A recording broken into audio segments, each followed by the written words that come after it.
Wah, ada mainan Oreo nih teman-teman. Ada cangkirnya, ada gelasnya, ada bermacam-macam. Coba kita unboxing dulu ya. Kita buka. Wow, ada apa aja nih? Ada jepitan untuk menangkap Oreonya teman-teman. Terus ini ada apa lagi ya teman-teman? Ada cangkir dan gelasnya. Itu plastik teman-teman.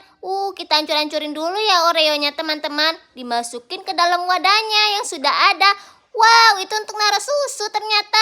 Tinggal dicelupin, dimakan. Pasti enak sekali. Mau dong?